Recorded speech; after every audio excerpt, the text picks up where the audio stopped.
have another guest, Hugo Melgar-Quinonez. He's from Guatemala and he is in the Department of Human Nutrition.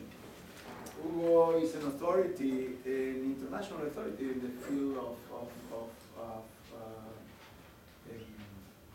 human nutrition, and particularly in the development of new measuring tools capable of measuring in a way that overcomes the some of the ideological problems we've been discussing in this class so far.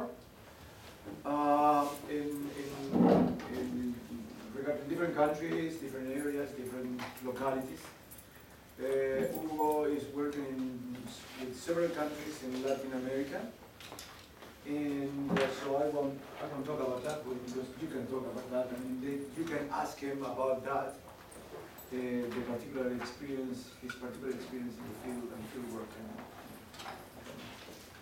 government. So today you're going to talk. I don't know exactly what you're going to talk about. But we had a conversation. We discussed some of the points. Melgar-Quiñonez work on that regard. So now, in order to introduce in a more general way the topic, so you can now. Great. Figure out. Okay, great. Thank you very much. Thank you very much.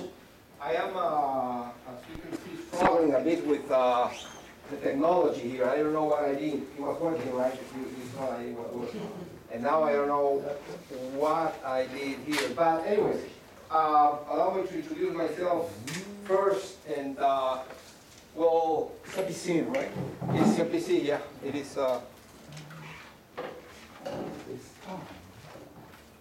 Perhaps we should turn off everything and we start all over or something like that. All right, great. Well, Dr. Clio mentioned my name is Hugo Melgar-Quiñonez. I am originally from Guatemala. That's a country I left about 32 years ago. And I have had the opportunity to work in several countries throughout the last 30 years. Actually, although I work in the Department of Human Nutrition and I focus mainly on food insecurity and hunger issues in Latin America and other developing countries, my background is in medicine. I studied medicine in 3 different countries, in Guatemala, my home country, later on in Mexico, and I graduated some time ago already in Germany. I am an alumnus from the Friedrich Schiller University, the city of Jena, and that's located in East Germany.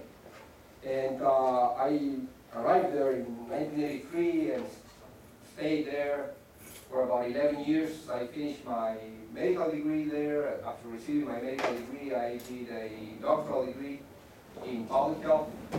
I started working in nutrition when I came back to this continent and basically started some collaborations with public health nutritionists in Mexico, the National Institute of Public Health in Cuernavaca, an institute that I'll be visiting over this coming weekend. And after working in Mexico in human nutrition and public health, I moved to California several years ago. I worked for 5 years in the Department of Human Nutrition at UC Davis, and that was perhaps the first time where I started to get acquainted with the term of food insecurity and its relationship to hunger. At that point, we were conducting some studies with Latin American immigrants, mainly Mexican immigrants in the Central Valley of California. And that initial project in the United States allowed me to start searching or learning about this topic in other Latin American populations besides the Latin American immigrants in California.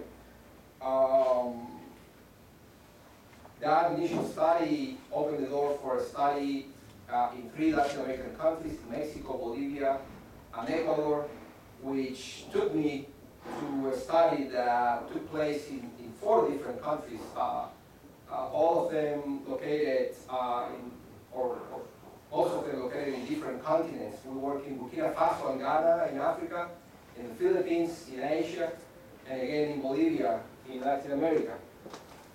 I moved to Ohio about 9 years ago. I was hired as an assistant professor in the Department of Human Nutrition, where I have been working on the topic of food insecurity. Right now, I have collaboration projects or different types of collaborations with 14 Latin American countries. You name it, and probably any country you think about in Latin America, we might have or had already a collaboration there. But right now, our program involves 14 countries in Latin America, plus some other countries in a small group of countries in Africa and in Asia. More recently, I traveled to Guatemala, my home country, where I would say, in a trend that is happening in Latin America, as part of a trend that is happening in Latin America, the Guatemalan government is putting in place a national program against hunger. And since that is my area of work. ¿Lo tenés en un drive? ¿Lo ponemos en mi computadora? No lo tengo en un drive, no, perdón. No lo tengo en un drive, pero va a ser mejor. Sorry for that, but I don't know what... No. Let's see. Oh, there it is. Okay. Ah. See, I have to say sorry to her. She's a little fussy. Yeah, sorry again. All right. And so in an effort to support the work of different Latin American governments, international agencies, local non-governmental organizations working against hunger, I started to explore more in depth what generating accurate, valid, reliable, solid information on food insecurity and hunger, how that might impact policy, programs, interventions against that, that phenomenon. I want to share with you, before I start, or before I move into this topic, I want to share with you that this is probably one of the last lectures I will be conducting at Ohio State for now. The presentation I'm going to share with you is a presentation that I brought to McGill University last December, and I was recently offered the position of the director of the McGill Institute for Global Food Security. So that's going to take me to other areas of work, and certainly the collaboration with the Ohio State University and connections and links that I have, or my program has at OSU, will be very important and very useful for our future projects. So I'll be around till September or so before the cold weather starts up there. It's still cold, actually, in Montreal. But anyways, food security information systems, which we think are a key component or the foundation for effective policy and interventions. When you develop policy to fight a phenomenon like hunger and food insecurity, which is very, very complex, you need to rely on accurate information. You need to be able to evaluate your programs.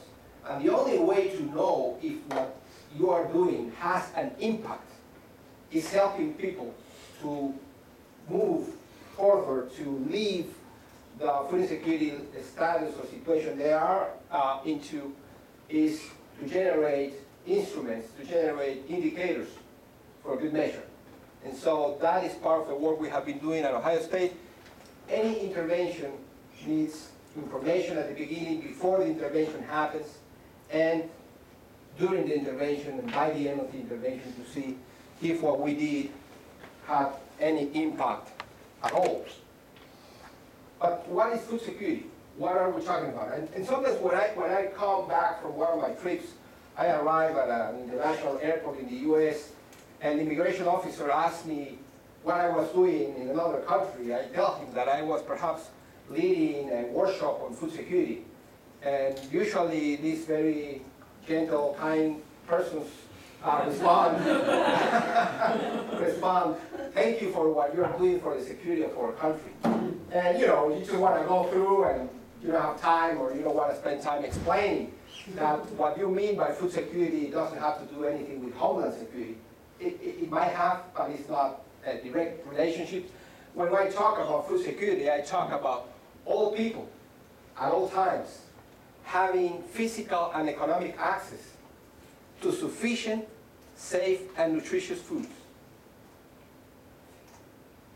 Foods that will allow them to meet their dietary needs and food preferences for an active and healthy life. And what you see here highlighted, I mean, there are different colors in this slide. What you see highlighted here is active and healthy life.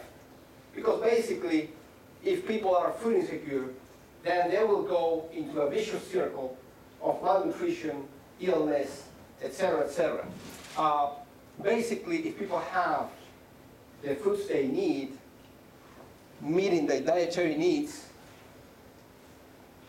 if anything else is working well, then people might be able to have an active and healthy life. And this is just perhaps a biomedical term, if you want.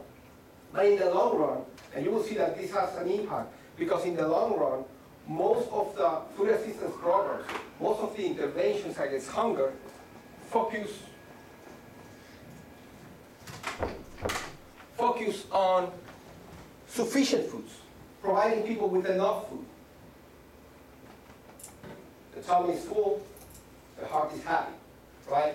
And this is what we think. But the problem is that food insecurity, which is the flip side, the flip side of this of food security, doesn't mean only having enough food. It means that the food should have a quality that allows people to meet the needs of vitamins, minerals, and other nutrients people need to live healthy.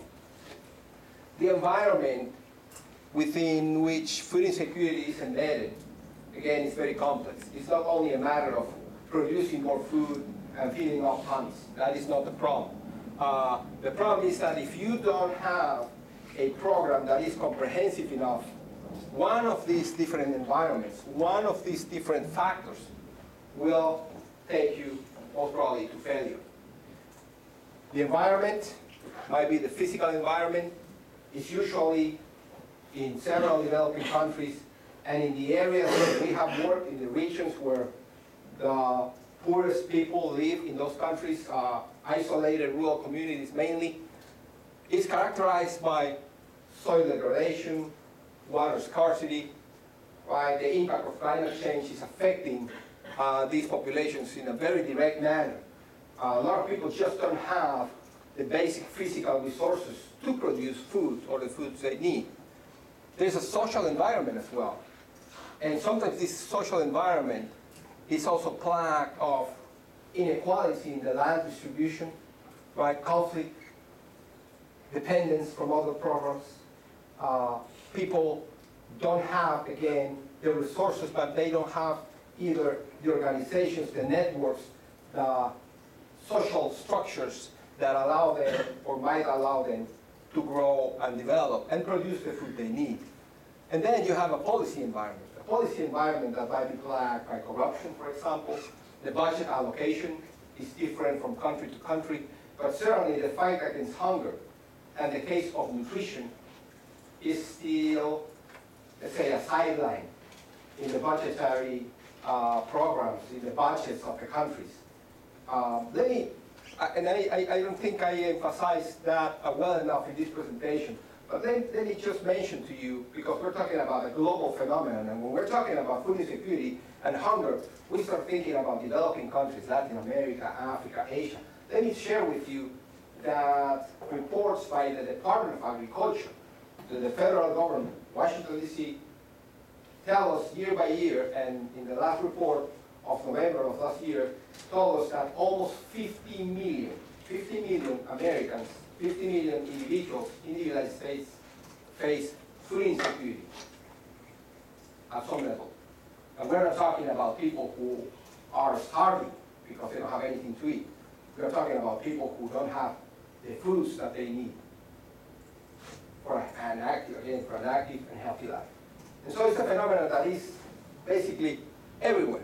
And in this country, the federal government invests $50 billion per year to fight hunger. And we still have, again, almost 15% of the population facing food insecurity and hunger. And so it's not only a matter of how much resources you put into the program or how much resources you invest in fighting this phenomenon, but how about the other layers? How about the other environments that determine if people are food secure or food insecure? All these environments basically are just the ground, or represent the ground for these three other entities here. The capitals that people have, again, focusing on food insecurity or food security to produce their foods. And so there is low social capital, meaning weak social networks, right?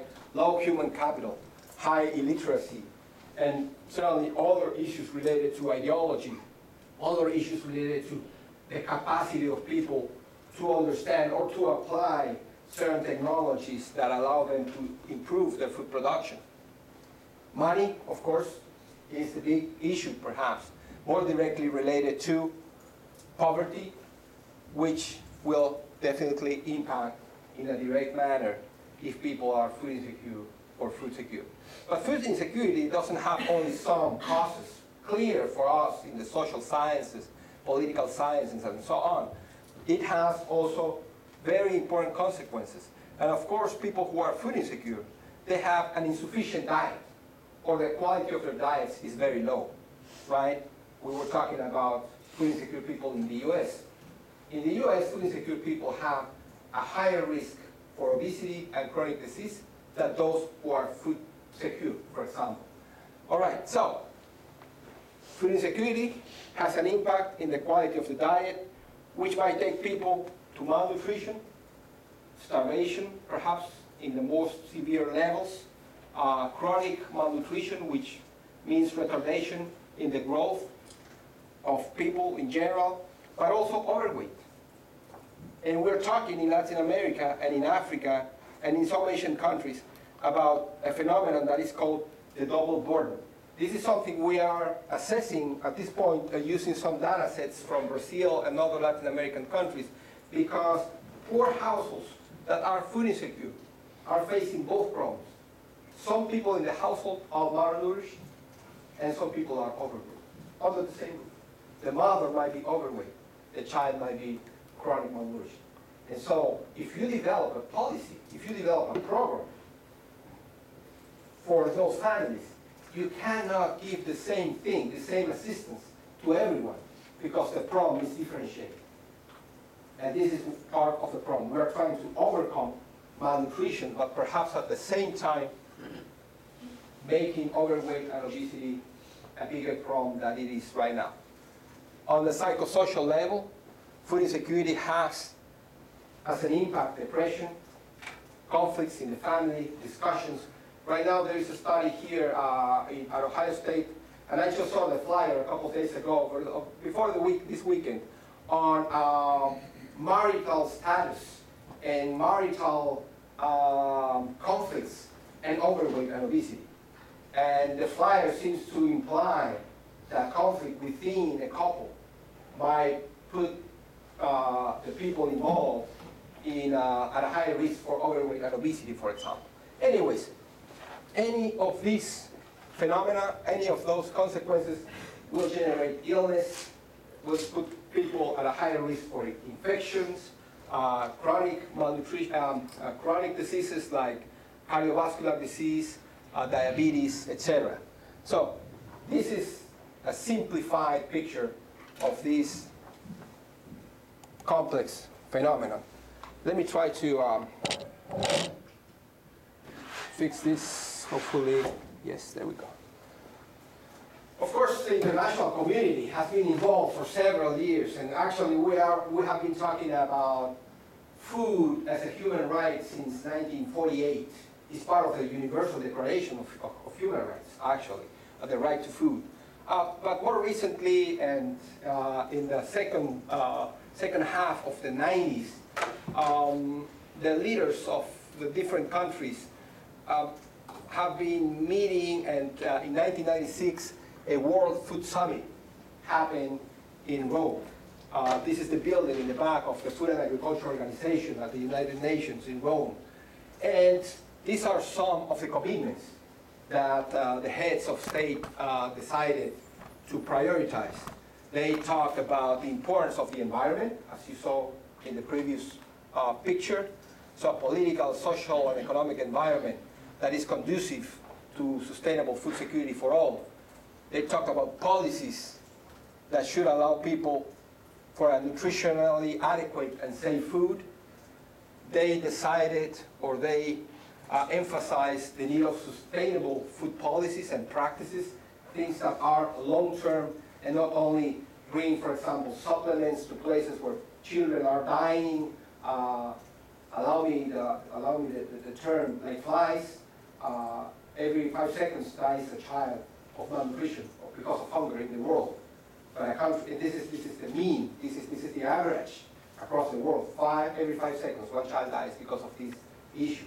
In India, for example, every 3 seconds, a child dies because of hunger. And so, the need for sustainable food policies, long run, because we can go to places and give people food, but what's going to happen tomorrow? We can bring supplements, we can bring vitamin A supplements, and that will allow those children to survive 1 week, 2 more weeks, perhaps 6 more months. But in the long run, these policies and practices should happen in a sustainable manner at different levels, in the household, at the national level, at the regional level, and we're talking about perhaps regions like Northern Africa, Central America, South America, and so on, but also at global levels. If we don't change certain things at the global level, then we won't be able to make a dent on this very important problem. We'll talk about the magnitude of the problem in a second. I just mentioned how many children die every couple of seconds because of this. But anyways, head of states in this summit talked about a trade system that is fair. A trade system that if you are producing cotton and it takes you, or it costs you $5 per pound to produce cotton, you cannot compete with me, because actually I am living in a richer country, and that country, that government, subsidizes my cotton production. And so the cost for me is only $2. When I go to him, or both go to him, to offer our cotton, he's going to buy my cotton.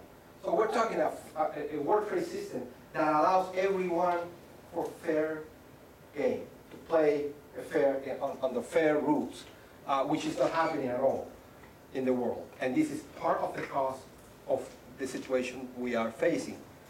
Now, policies and the plans, the programs should be preventive. Before things happen, before these children die, we should be there, not when they are dying. In Guatemala, for example, every year, around the same time, and this problem starts in May, June. This is just before the harvest, before corn is being harvested, okay? And so every year when the resources, the food in the households is decreasing very rapidly because the harvest hasn't happened yet, children start dying because of hunger. But this is around the corner. I mean, Guatemala is 2 blocks away from here, right? We're not talking about Sub-Saharan Africa, somewhere else. This is not another planet. It's right next door, and it's a country we have very strong relationships with. Anyway, it's just to emphasize that we're not talking about something that is very, very far away from us. In Guatemala, every year, children start dying, and the government starts mobilizing. Oh, we need to do something about this, because this is a catastrophe. This is a shame. This shouldn't happen, and so on. But every year, same thing happens. There is no information, there is no information system in place, and again, the policies are reactive, not preventive. Public and private investments Everybody has to pay its share. This is a problem that is affecting a large share of humanity in the countries, a large share of the population groups. In the US, again, 50 million people, and both the private and the public sector need to play a role in these programs, one way or the other. And again, we need, in order to implement in a good way the program, we need to monitor and follow up the plan. We need to know what's happening. We need, again, a system that allows us for more information. Here is the Universal Declaration of Human Rights. Everyone has the right to a standard of living adequate for the health and well-being of himself and of his family, including food, 1948. Now, here are two things that I want to emphasize. This is blah, blah, blah, blah, blah, blah, blah, blah, blah, including food. Including food. It's like, by the way, if there is some food, that should be included as well. There are many other things that are prioritized in declarations like this, but food, again, from the very beginning, is just a matter of kind of marginal or secondary or additional to the rest, right? And if you haven't realized yet, and I think most of you might be studying international studies or sociology or related majors, right? Isn't that true? Or Latin American studies. But if you haven't realized yet, of course, the way these things are edited, written, corresponds to several decades ago, because we're talking about the guy here, not about everybody. We're talking about him. This is of himself and of his family. Doesn't matter what happened to herself and to her family, right? And but this is interesting to discuss also. And, you know, the gender perspective of things might be of interest. Anyways, certainly we have done, or there have been important improvements in the hunger situation of people in the world when we compare the current situation with what was happening in the 60s and the 70s. About 1/3 of the population in the developing world was food insecure or undernourished on those days. Nowadays, we're talking about almost 20%. So we have decreased this prevalence on about 13 points, perhaps 15 points, right? The problem is that around the 90s and this decade, we talked about decreasing, and that was the commitment, the number that people put to that commitment that I mentioned in the World Food Summit. The heads of states committed to decrease the number of hungry people in half by the year 2015. In 3 years, we should have half of what we had around this date. And around that date, we had 850 million undernourished people in the world. 850 million, okay? So we should, by 2015, reach roughly 400, right? Now, the problem is that by 2009, 3 years ago, and the last numbers haven't varied a lot, we are not at 850 or 400, we are at 1 billion, 1,000 million people. And so the problem lately, instead of going down as we hoped it would, it increased. Now, in this graph, we're talking about people who don't have enough calories to meet their energy requirements. And certainly you are not measuring in nutrition and dietetics or any health measure and so on, or perhaps yes, but anyways, just for clarification, when we talk about calories, when we talk about energy, we're basically talking about white bread, corn tortillas, some white rice, okay? And so 1 billion people don't have even enough Wonder Bread to meet their energy requirements. We're not talking about vitamin A, iron, zinc, calcium, goat milk, etc., etc. We're talking about the very, very basics, okay? And that's 1 billion people. The problem, this is part of the problem. Food is more and more, and it's becoming more and more expensive with the time. the food price index at a number 90, which is just the basis, right? Here is where the comparison started. And these numbers are relative to this 90. So the prices of different types of foods were around or under 100 points. Okay, this is calculations by the United Nations. By the year 2011, we were already at 231. More than twice the price for all foods. Take a look at meat, from 96 to 167, not too bad. But take a look at cereals, 85 to 238, almost 3 times. And these people who are facing the worst situation in food insecurity are the ones who are consuming rice, but only rice, cereals, but only cereals. They are not thinking about meat or dairy. Perhaps all the stuff they might eat, but not, their diets are based on this. And this is the World Trade System. This is something that is determined by what I just explained, who's producing what and what is the price. Now, certainly, globalization and the phenomenon of globalization has impacts that are not very clear to all of us at the very beginning. And certain things, certain policies that some governments promote for a good cause or for a seemingly good cause have a devastating impact in other populations. I don't know if you remember, just take a look at this 2008 here.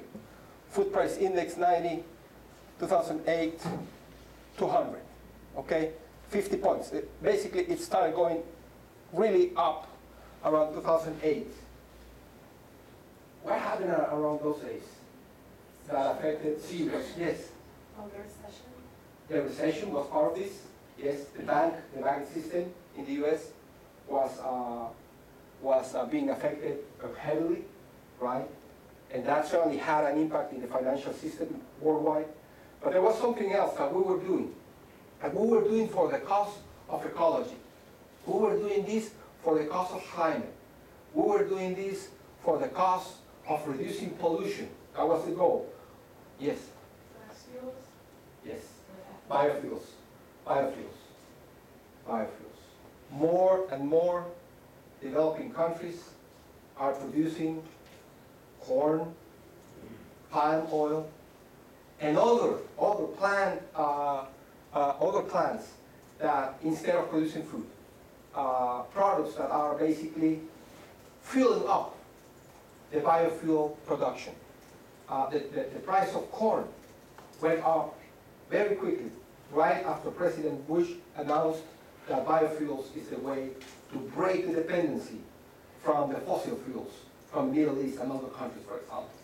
And we did a very nice thing, because this is really, it's neat to see. You know, I don't know if you have seen this several times for sure, right? And we put in our cars something like this, right? It's a beautiful leaf, it's green, and we put here, green. Green, right? This is excellent, perfect. This is a good cause. Can you tell me, or can anyone tell me, if the biofuels contaminate less than gasoline? Do you know about that? I can tell you that in the end, the pollution is exactly the same, if not worse. And it's basically in the processing of this little green leaf that the pollution happens. Perhaps the gases that are produced when the combustion happens in the cars are less. But overall the pollution is exactly the same. But we have a policy, of course. We have a policy, and we implement that policy, and we want to break the dependency from importing our fuels, oil, right, to fuel up our industry, etc., our transportation, and so on. And we say this is better for the environment.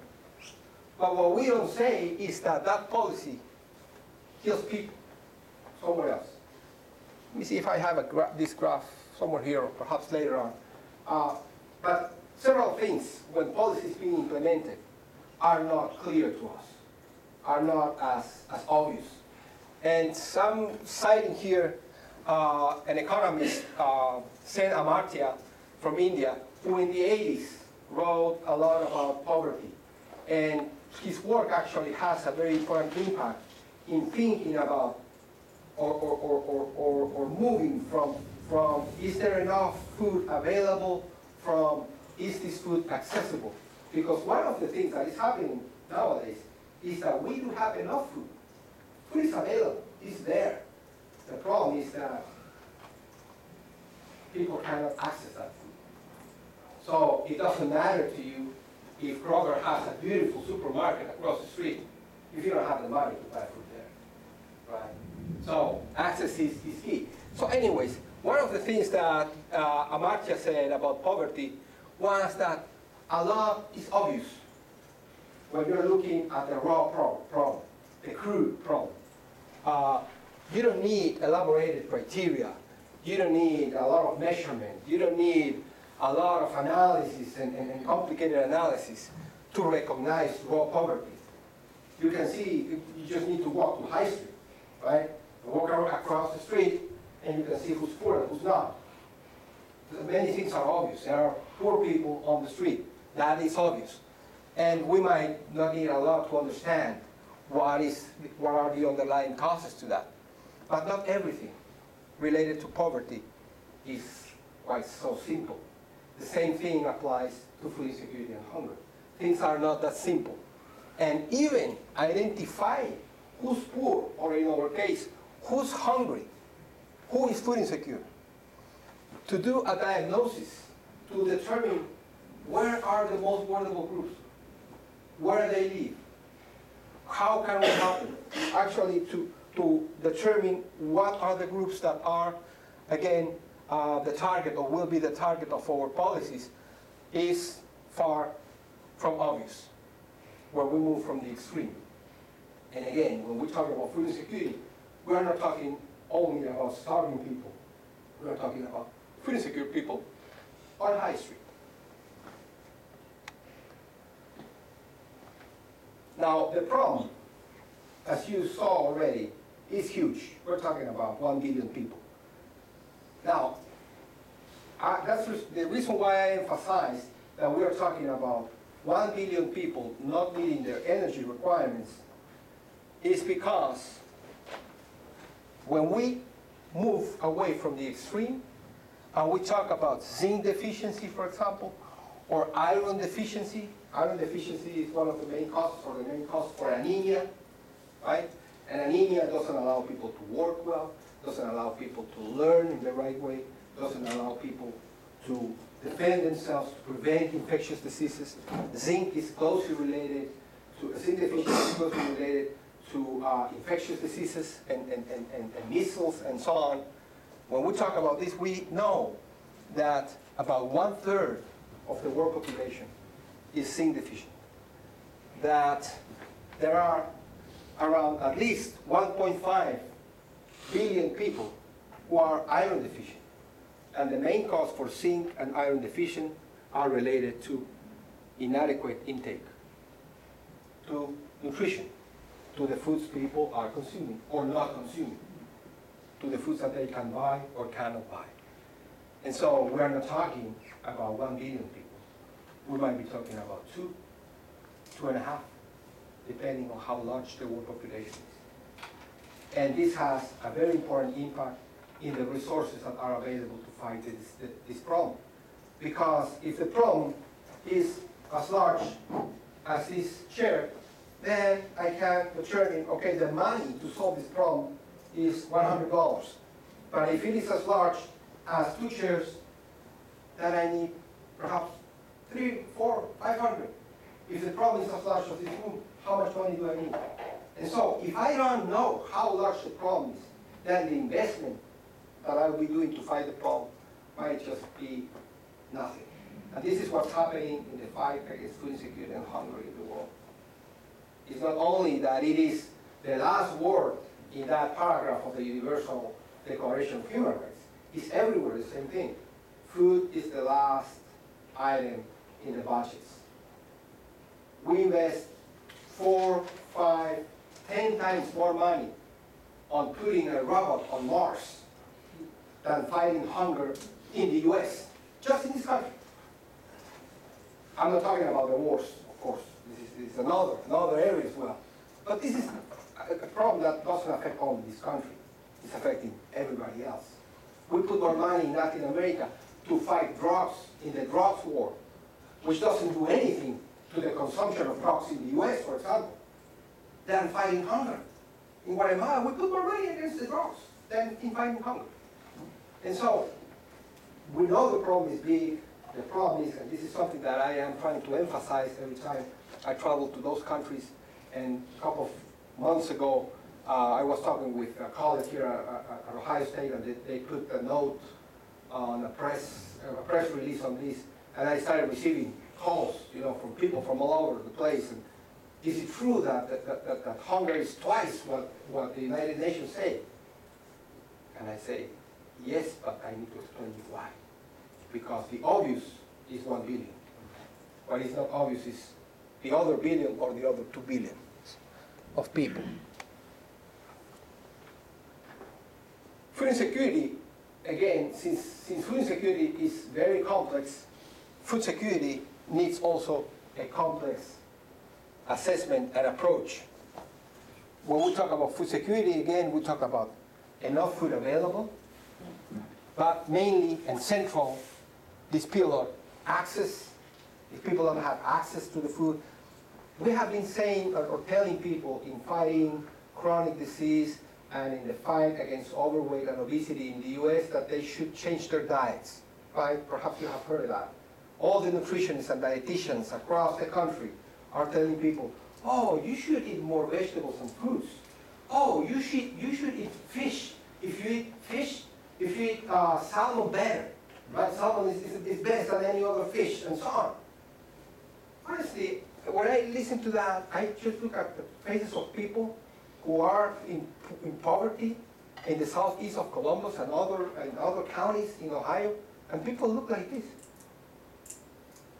What is this guy talking about?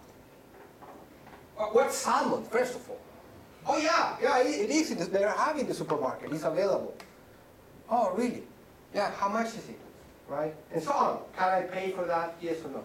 That is the big problem. The access to foods. We have enough, but people don't have the means. And the use, how you prepare the food.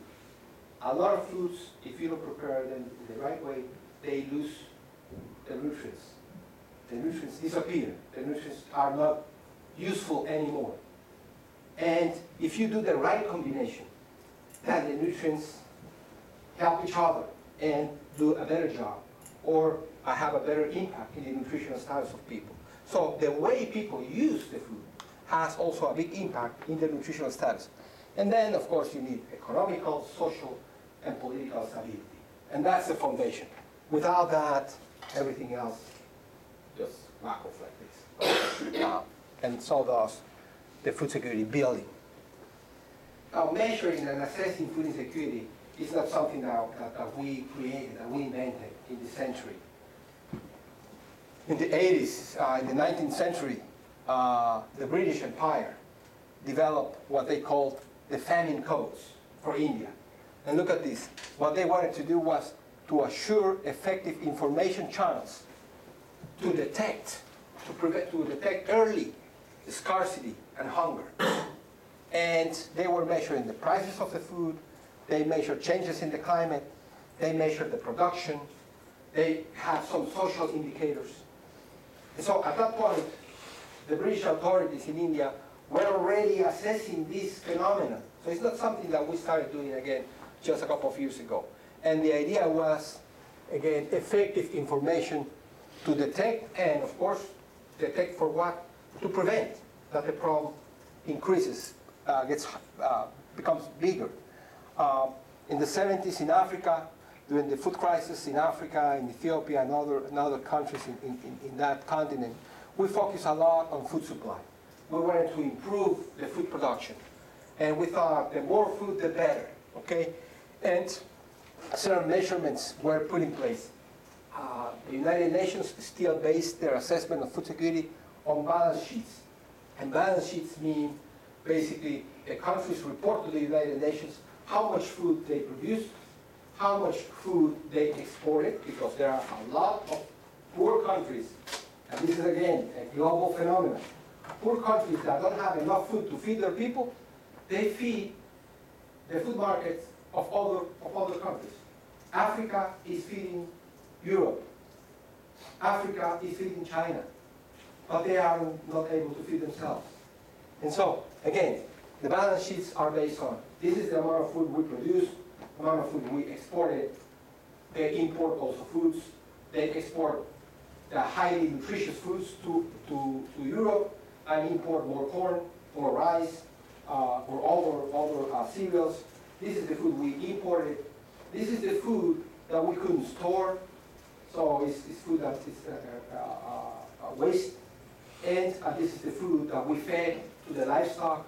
And in the end, this is the food that is available in this country. This is the size of our population. This is the composition of the population. We have so many men, so many women, so many children, and this is our need. And so this is the number of food, or the food that is available to us to meet those needs of the population. But in the 80s, as I mentioned before, there was a redefinition, and we moved from food availability to access. Do people have access to the food, yes or no? And so we started developing food information systems that assess food insecurity and hunger at different levels. At the global level, based on availability mainly. At the national level, same thing. Excuse me, people in Skype. And the food that is available at a national level has then an impact, of course, at the household level. And this is where we are focusing our work. Household food access. That has, again, a direct impact in the nutritional and health status of people. There is no one measure to assess all aspects of food insecurity, right? There are only partial measures to do the measurement. And there's no measure that, again, assesses all the components and all the times, because food insecurity is a phenomenon that is changing. It's very dynamic. In some countries, it has a seasonal pattern, right? Before harvest and after harvest. Before harvest, food insecurity is higher because people don't have enough to eat. Harvest happens, food is available, food insecurity goes down. And it happens year by year, as I mentioned in Guatemala, for example. In the States, we have a situation price-wise and available, the type of foods that are available in the supermarket, more stable. But in other countries, varies a lot. And those are issues that we have been able to assess in the right and more complete way. The methods we have, again, the food balance sheets, but also we measure a lot, or we use a lot to assess food insecurity and hunger, poverty measures, income and expenditure. And so depending on the type of country you are at or you are working on, you might need to use income to assess how many people are poor in that country. In the US, this is what we use because we usually know how much money people make. The IRS is very effective, as you know. And so they know how much money you are doing. There's no way around it. But in other countries, we don't have those systems in place. And what we do is to measure expenditure, and we conduct surveys and interview people, and they tell us how much money they spend in different aspects of their life. And that way, we have an idea, a proxy of the level of poverty they are at. We measure the dietary intake. We interview people and ask them, so what have you eaten in the last 24 hours? And we do that for the last 3 days. And then that way I have an idea of if you are living on Chipotle only or on something else, right? And that gives me an idea of your dietary intake, of the quality of the foods you are consuming, and the amount as well.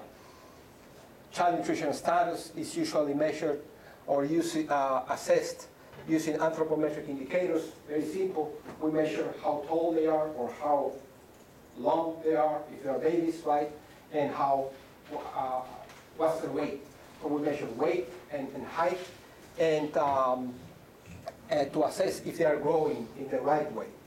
And then we have a scale that this is the scale we have been focusing on in my research program, is people's experience with food security. So we assess how people experience, how people understand, how people live food insecurity in their households. It's a measurement that started in the 90s in the US, actually to measure food insecurity. And it was very interesting. This is an interesting story.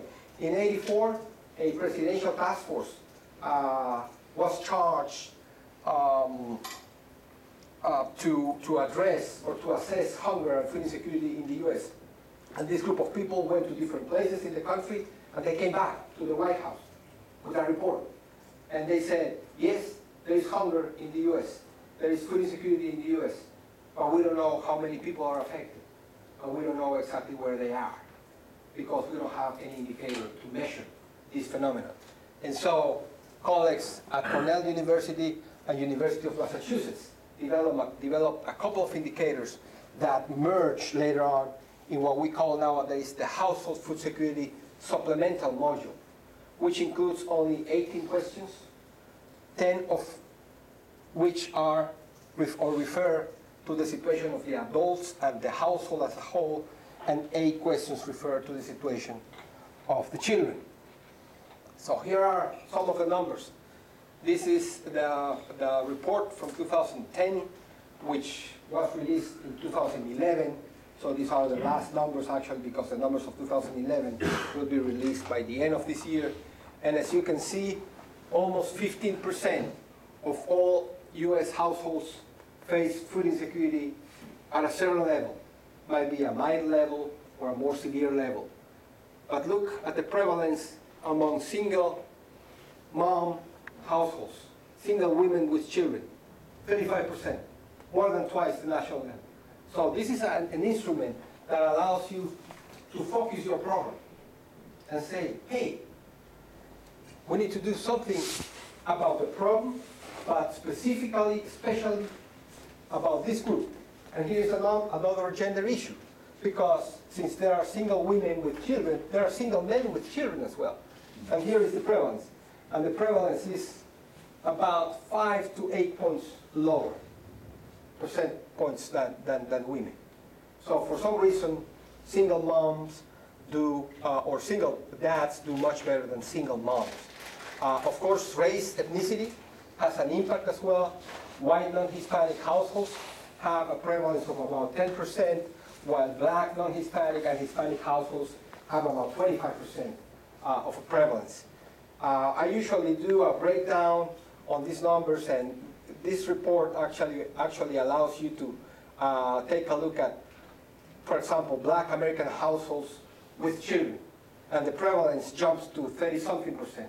And if those households are under the poverty line, that is almost half of them are facing hunger or food insecurity at several levels. So very useful report that allows you also to see where the biggest problem is. I'm going to skip this slide, which actually just shows some of the work we did initially with Latino immigrant families in California. I'm going to focus a bit more on the programs or the projects we did on measuring food insecurity in rural communities in Latin America. And the first thing we did actually was to talk to people, to go there.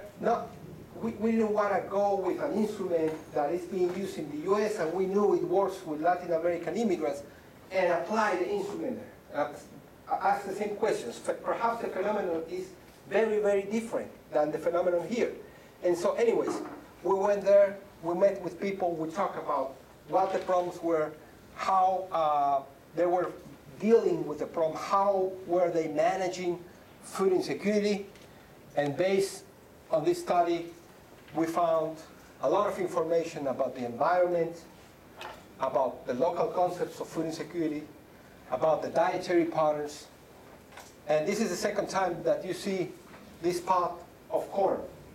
Let me tell you roughly, because I don't have those slides with me here, in the 3 places, in the 3 settings, Mexico, Bolivia, and Ecuador, isolated rural communities, thousands of miles away from each other, people were basic, the people were, or the foundation of people's diets were bread, refined sugar, rice, in Mexico corn tortillas, in Bolivia potatoes. And so people were basically meeting their energy requirements. They were consuming enough calories, and in some cases much more than they need. But we don't see fruit, we don't see in those reports vegetables, we don't see the balanced diet that we idealistically think people are consuming in the developing world just because the weather is nice, just because it is sunny, just because they are farmers. That's not the case. A lot of the foods that these people are producing, they are trying to bring those foods to the market, to the local market, to the regional market, to the city market, to get some money, to meet their other needs, clothing, building, medicine, education, transportation, or the instruments and items they need to produce this food. And so their diet is more and more heavily based on processed foods instead of what we call whole foods. Allow the publicity for that. But anyways, this is a problem that is becoming more and more difficult to manage. The last time I was in Bolivia, I was there in November, last November, and I was teaching a group of master students in food security, coming from all over the country. And some of them told me that they don't have enough dialysis machines to manage the people who are facing kidney failure. And kidney failure is the most important consequence of diabetes. And diabetes, among other factors, is caused by the diet and by the type of foods people are eating. And so this is what's going to happen in the near future. In the US, we have high levels of diabetes. We do. But we are able to manage. We still have some resources to do that. In the developing world, that's not the case. In China, the dietary patterns are changing like this, just like we saw in Latin America. In India, the same thing. And the population is huge. And they don't have the resources in the medical system to manage an epidemic of diabetes. And that's what's going to kill people in the next 20 years. I told my students in those days, if you don't do something about this, you're not going to help people to overcome food insecurity. You're just going to help them to die earlier, okay? To die sooner. That is one of the problems. And I'm saying that because still, in the face of this situation, the policy in Latin America and the assistance programs against hunger are bringing more sugar, more oil, more refined flours to the people who already have enough. And so that is part of the issue now. You have here, of course, an issue related again to globalization. This is a global problem. The dietary patterns are changing not just because people, like to eat certain things. It's what the market imposes. This is what is there.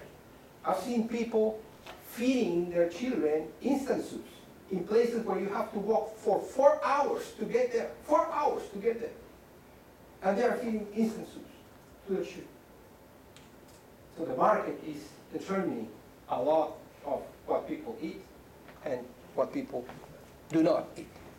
Based on that qualitative phase, we developed a survey, we assessed food insecurity, and this instrument allowed us to understand what the difference was between food secure and food insecure households.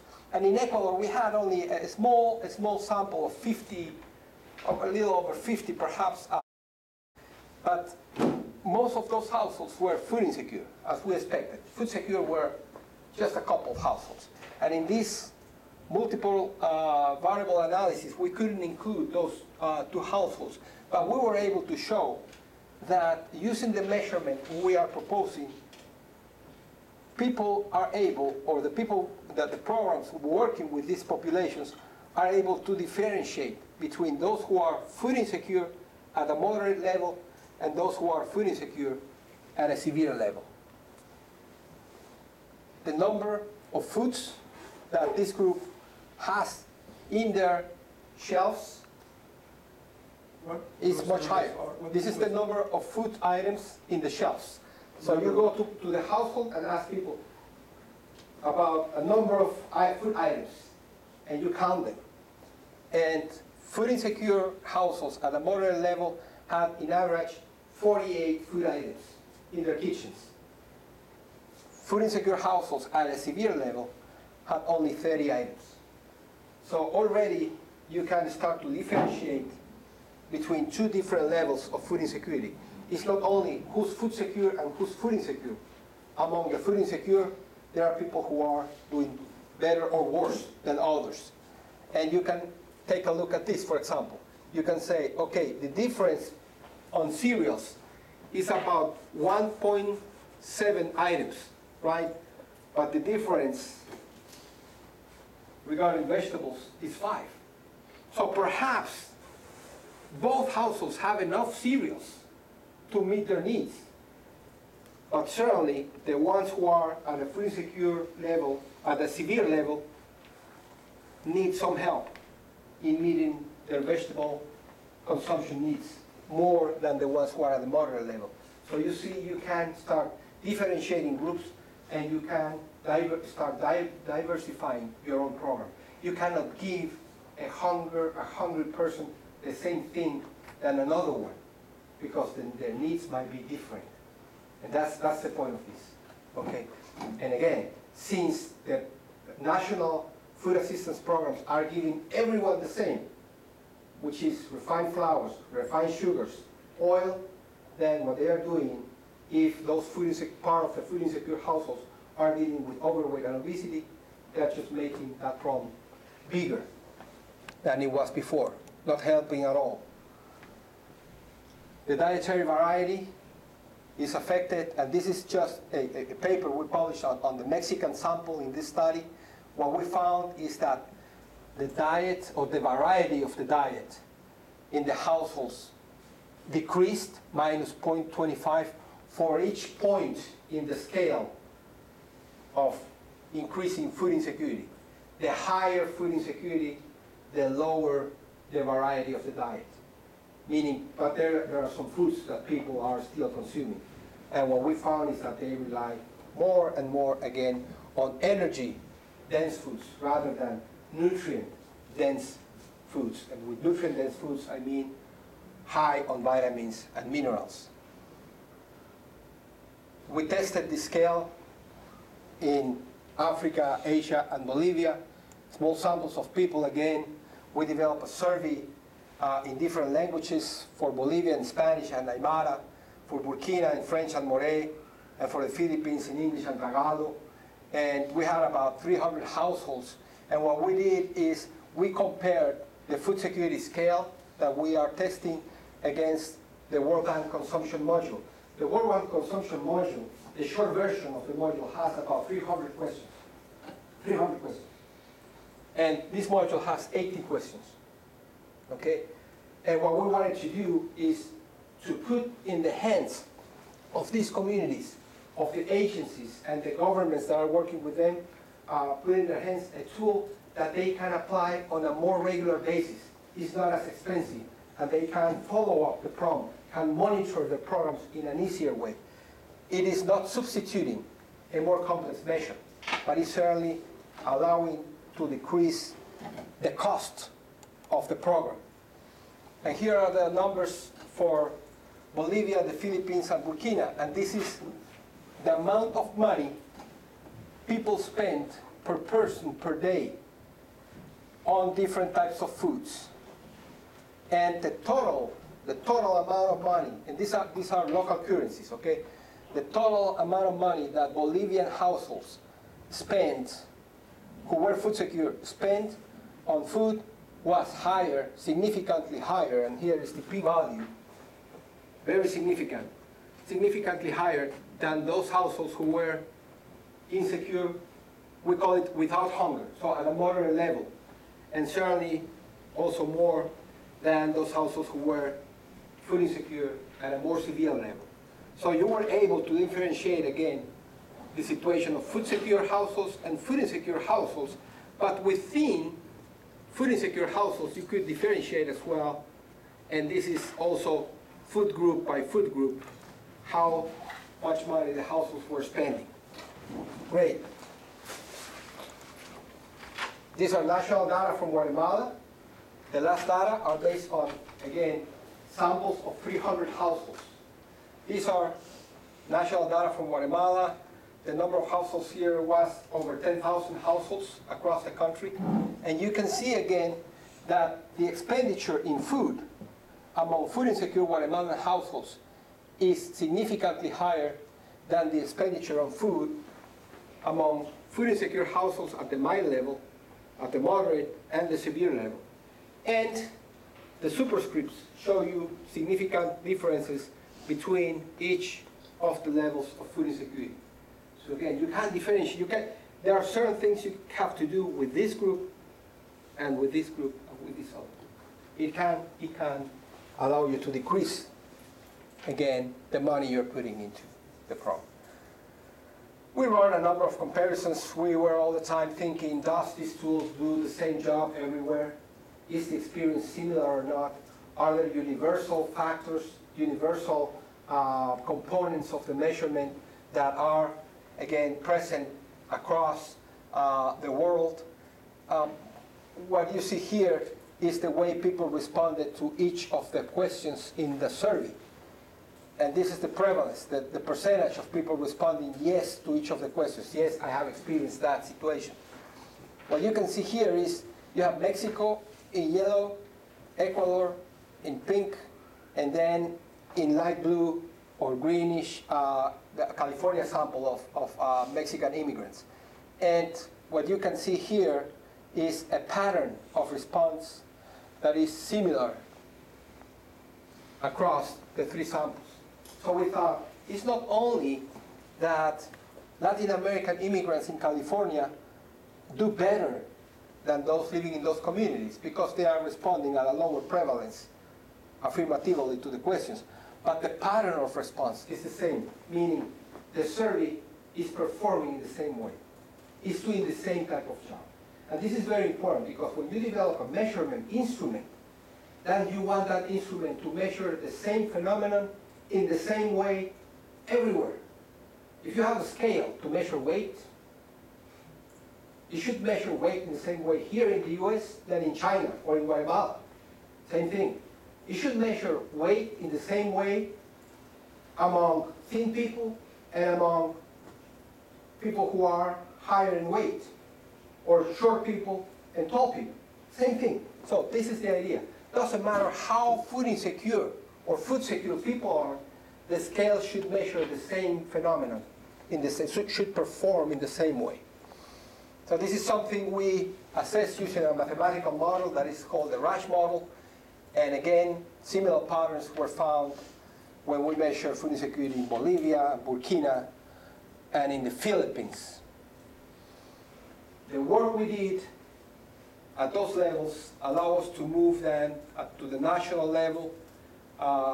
Besides the Guatemalan numbers I showed you, and I did that because it's related to the type of assessment we did in Bolivia, Burkina, and the Philippines. But this is a work we just did a couple of months ago. But around 2007, we started working with Colombian colleagues in the city of Medellin, assessing food insecurity in Colombia. We did the same type of work, assessing the way the scale is working in Colombia.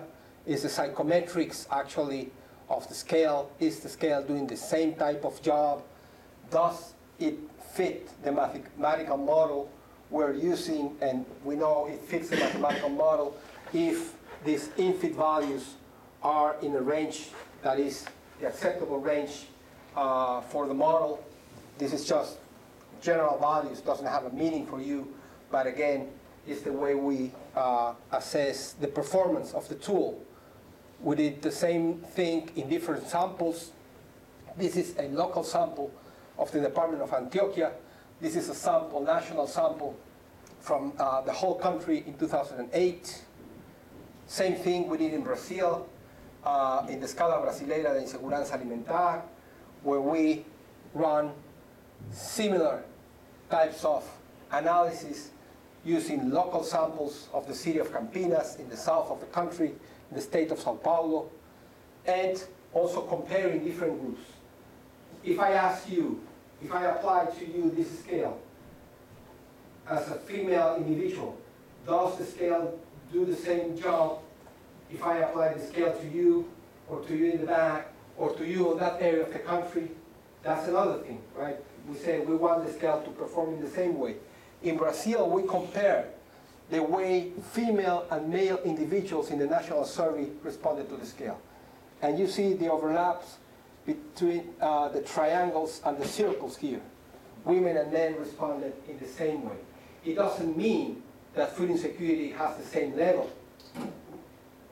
Female households or single mom households have a higher level of food insecurity than single dad households. But again, the scale should do the same type of work independently of how heavy people are. This work allows us to put together a group of colleagues in Colombia, in Brazil, in Connecticut, Washington, D.C., and Ohio State that has been assessing food insecurity using then a Latin American and Caribbean scale of food insecurity. We put together all the experiences I mentioned during my talk in one scale and started the next phase of the assessment. I mentioned to you that the US scale comes out of the work done at the University of Massachusetts and at Cornell over there. This experience in Massachusetts allowed around the year 2000 a study in Venezuela that was translated then into the Colombian experience. Brazil used the American experience, and based on these two and others, we developed the Latin American scale. I'm going to just briefly mention to you that what we did was we put side by side the different experiences, and what we found was that certain aspects of food insecurity, on red you have Brazil, on blue you have Colombia, certain aspects of food insecurity were measured by both scales in the same way. Felt hunger. Same thing in the two countries. But certain aspects were measured only by one scale. You see here, these two measure points were not here. All these measure points were not part of the Colombian scale. And so first thing we did was to merge both scales into one.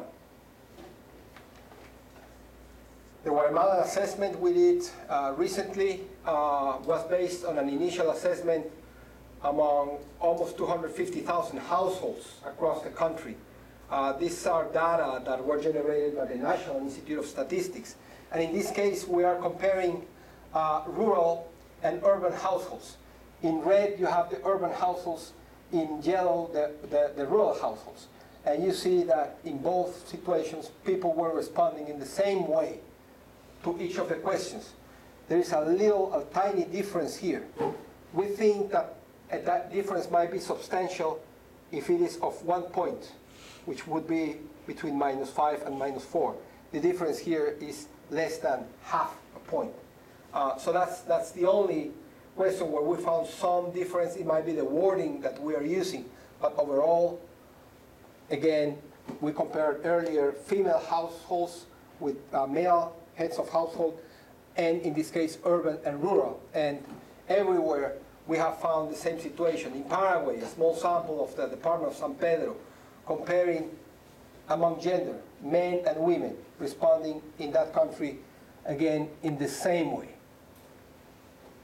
So, I'm going to start wrapping up the presentation, just emphasizing to you that most probably what we are seeing, but this has been the approach that we have used for many decades. Not all food insecure are undernourished, but we have thought food insecurity equals undernourishment. Undernourishment meaning not having enough consumption of food, not having enough food. This picture is a picture I took in a town, in a village called La Ventana. Ventana. La Ventana, as you know, means window in Spanish, right? La Ventana is located in the mountains of Manantlan. Manantlan. Okay. Manantlan. Manantlan is in the south of the state of Jalisco. And for more indications, Jalisco is the state where Puerto Vallarta is located at. So now you know, right? Puerto Vallarta, Jalisco, Manantlan. Actually, on Wednesday, I'm flying to Puerto Vallarta for 2 days to work. But anyways, La Ventana is this town that is located in the top of the Sierra de Manantlan. And you can see from La Ventana, from that window, you can see the Pacific Ocean. It's a beautiful place, a lot of natural resources. And you have to walk for 4 hours, 4 hours to get there.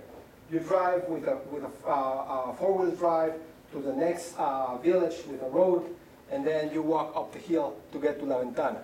I spent some time in La Ventana about 10 to 12 years ago, and I was assessing food insecurity, doing the qualitative work I mentioned.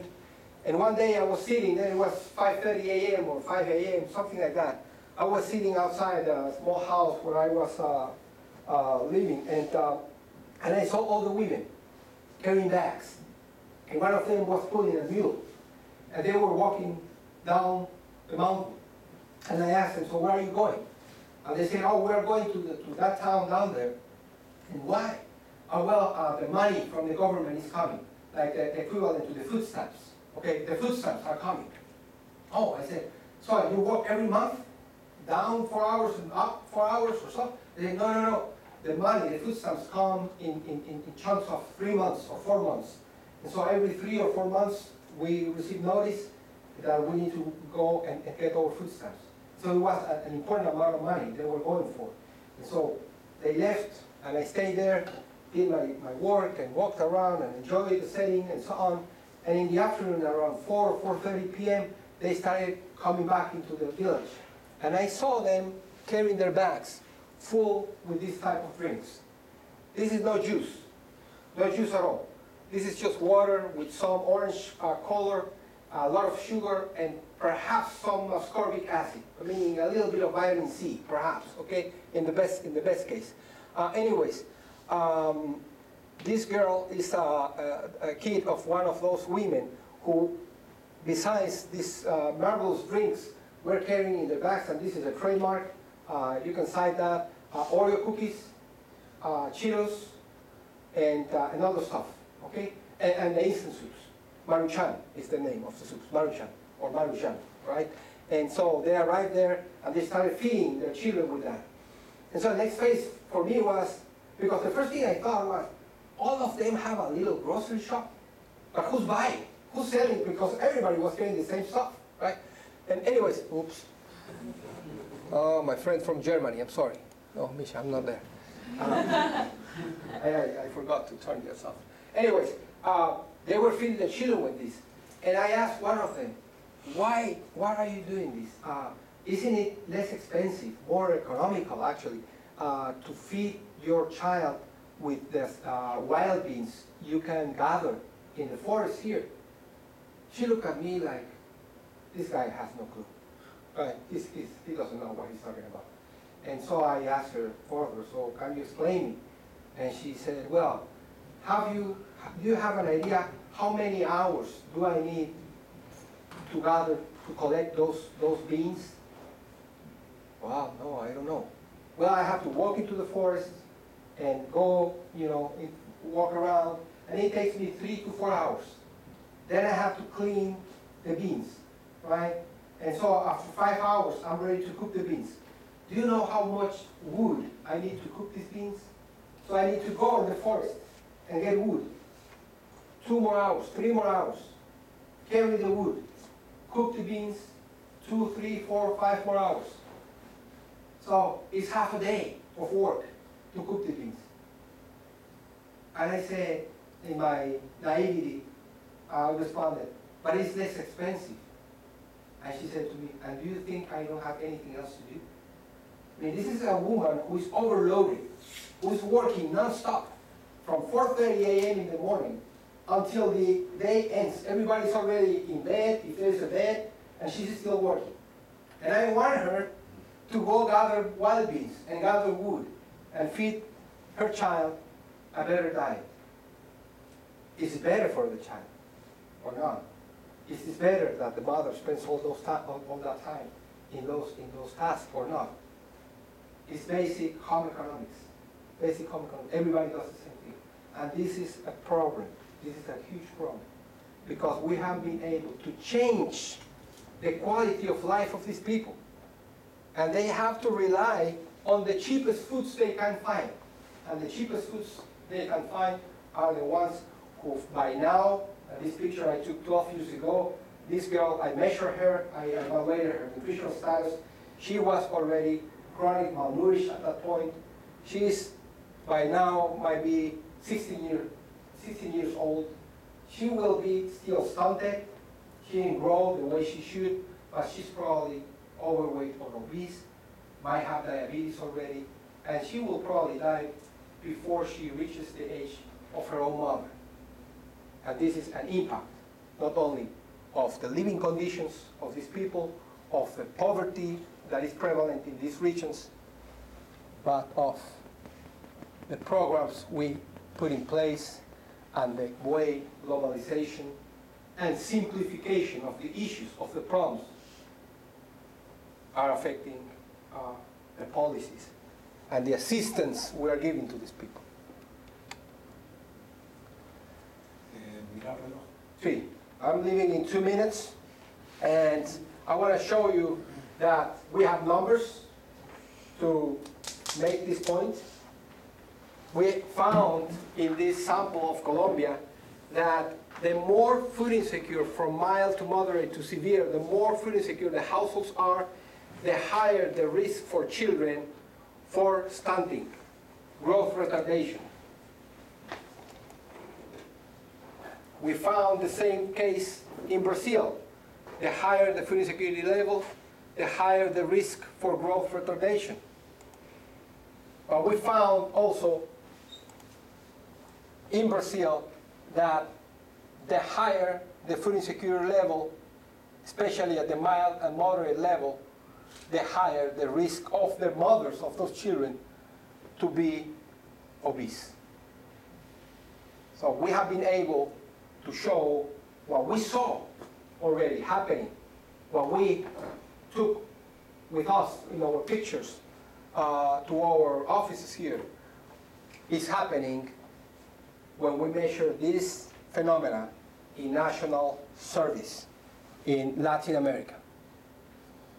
The work we're doing, again, includes a number of, if not all, Latin American countries.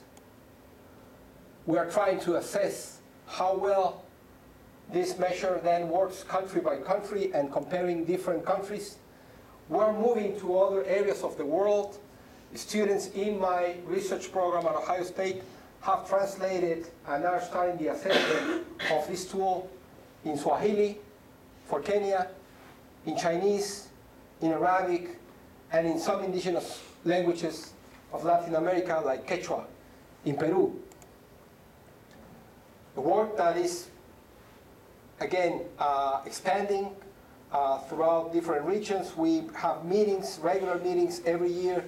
This year we are meeting in November. That I don't have that yet in my slide.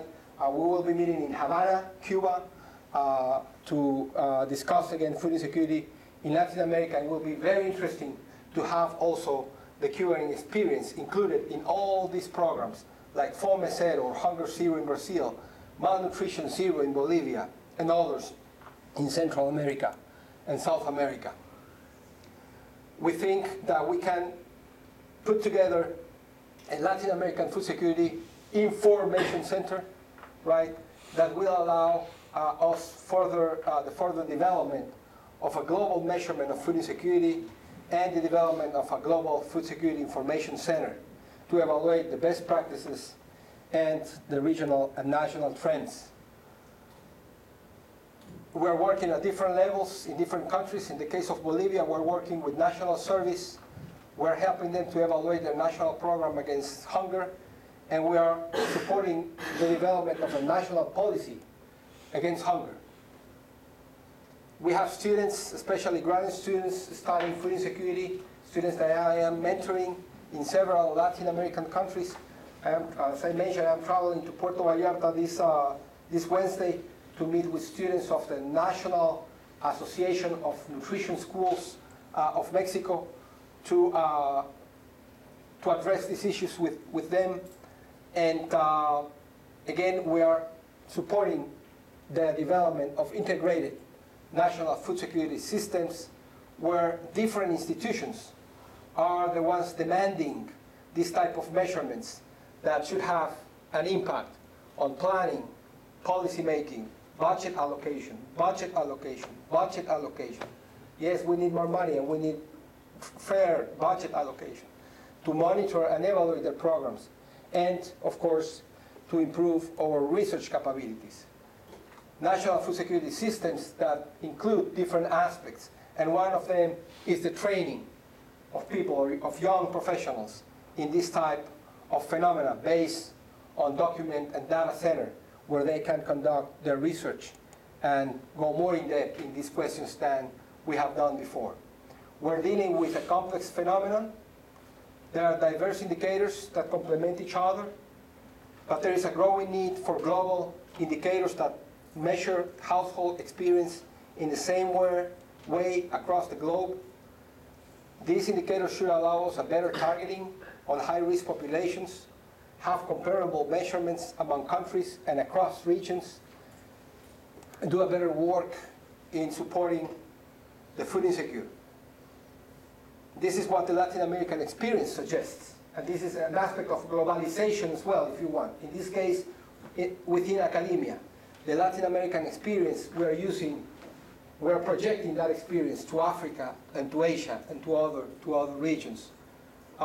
We have seen that household food insecurity is associated with different types of phenomena within what we call the epidemiological transition, the changes that countries are experiencing. Number of people have worked on this. This is not a work of one person, of one institution only. You have the University of California, Davis in Berkeley, University of Wisconsin in Madison, University of Guadalajara, microcredit agencies like Freedom from Hunger, United Nations FAO, regional agencies like the Pan American Health Organization, and others, colleagues at Ohio State, universities in Latin America and the United States, and National Institutes of Nutrition. So, I'm sorry that I have to leave like as soon as I stop talking because I have a personal commitment. But in any case, I want to thank you for your attention, for your patience, and wish you best of luck in this quarter. And good food. And good food, but good food, not a lot. Good, that's better. First good, and then you can increase the amount. Thank you very much.